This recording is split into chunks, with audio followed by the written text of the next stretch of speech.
Huzzah, YouTube. I'm MC Schizophrenic, the Maniac Depressive. How's your Thursday going? My Thursday, not going too great. I woke up today in a serious depression. Which isn't anything new. I've been depressed for the past month.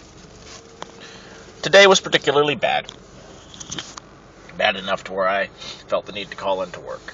And then leave the house and sit in my car in a park.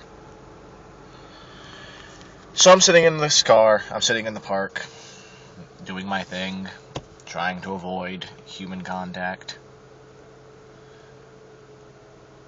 And I get into a discussion on the YouTubes, on the Facebooks, with a friend of mine.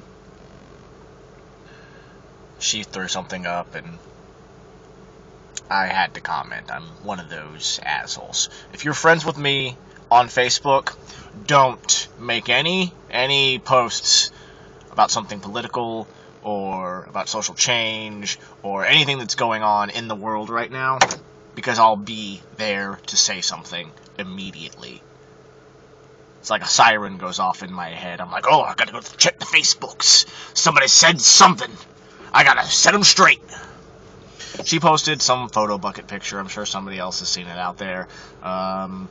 It showed a picture of Trayvon Martin as a child and that famous, the George Zimmerman and the Trayvon Martin pictures that we all see all the time. The ones on the covers of magazines and the ones that are, all that shit.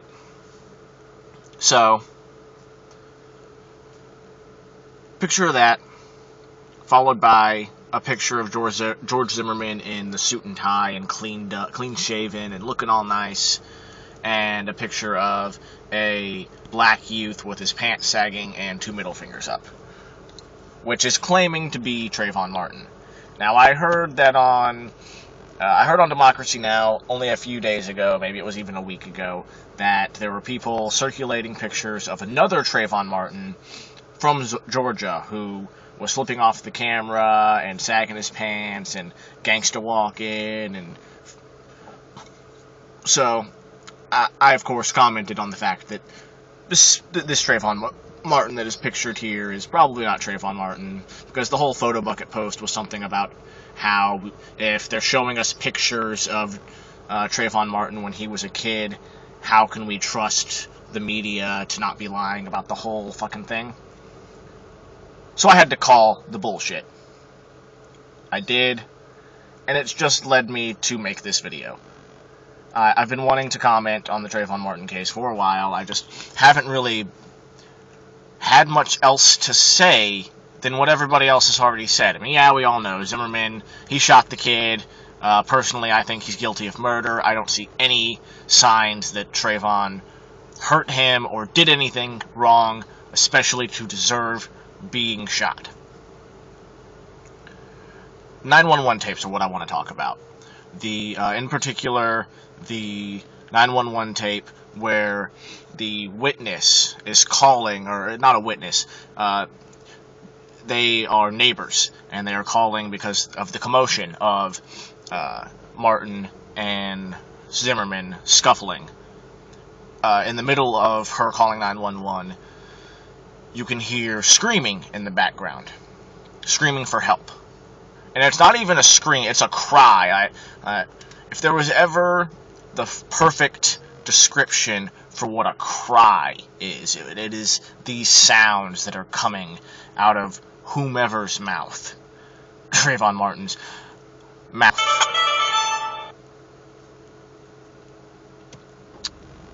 Outside their door. So, she's sitting here, she's talking to the 911 operator, and you can hear her husband in the background talking to her. And there's an exchange. They both sound very worried, and they do sound concerned for whatever it is going on outside their door. And this is pure speculation from here on out. I'm certain that it was an older white couple, probably in their 40s, maybe have kids of their own somewhere around Trayvon's age. Probably knew Trayvon a little bit. At least could recognize him if he was walking down the street. So they hear this commotion outside, and just like most people that I know in the suburbs, they probably have their blinds drawn completely, like down, nothing going on, it's about to be dark, so they wouldn't want any crazy people looking in on them. Black people.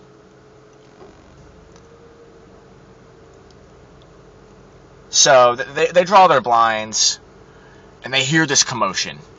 You know, they're probably just sitting down to watch some dumb television show that they always watch every week, because white people in the suburbs have to have their TV routine. So they're sitting down, it's about 7 o'clock or so, and then there's this commotion outside. And the husband jumps up. "Stay there, honey. Stay right there." And he runs. He runs himself over. He looks through the blinds like a cokehead who just saw one red light outside in the yard, and he's not sure if it's the cops or not. So he does the coke flip, and he sees this scuffling outside. He knows that something bad's happening, so he tells his wife, "Call the police right now." She calls the police, and at this point it's just a scuffle, maybe a verbal yelling back and forth.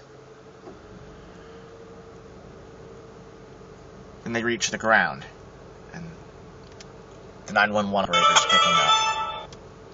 And the 911 operator, 911, how can we help you? What is your emergency? The wife explains that there's something going on outside. And then you begin to hear Martin scream for help. And I'm going to say that it was Martin, based simply on the fact that once again, don't quote me on dates right now. I didn't check my dates before I did this. This is off the cuff, straight up. 2 voice analysts, a couple of weeks or so ago, ran this particular 911 tape, and they listened to the cries for help. They isolated them from all the other sounds, and they compared that voice to the voice of George Zimmerman. And they said that it had around not even half of a chance of being George Zimmerman.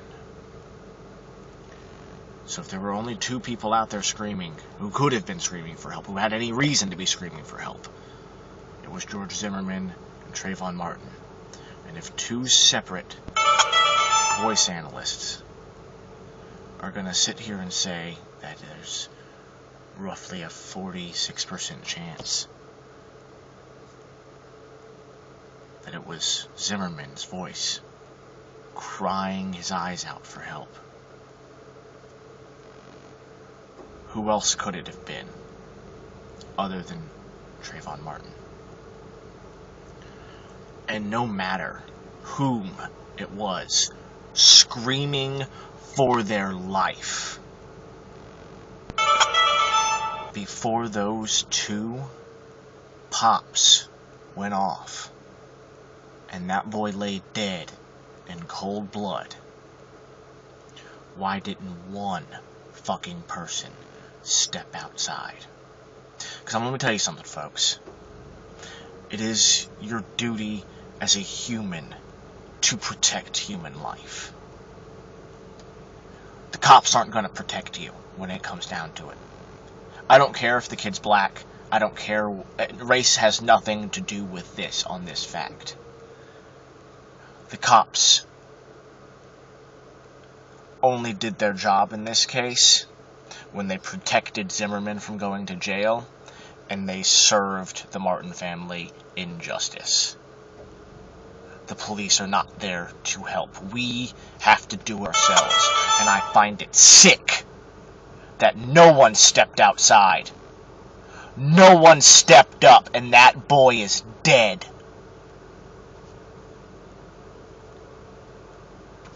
Do you think he would have shot more than one person? If that couple would have stepped outside?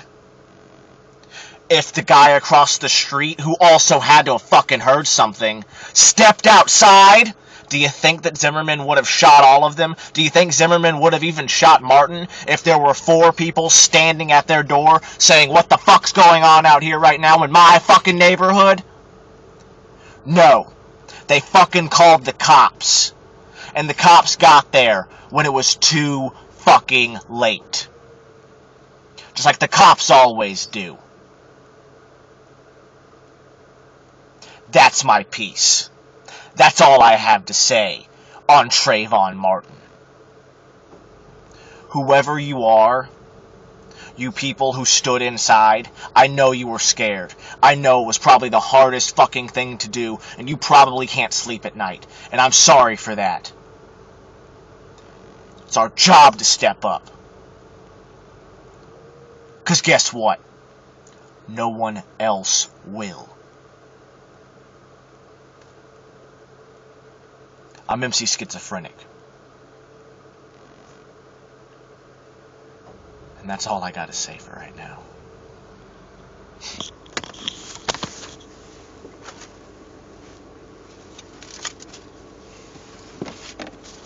Fuck is my lighter?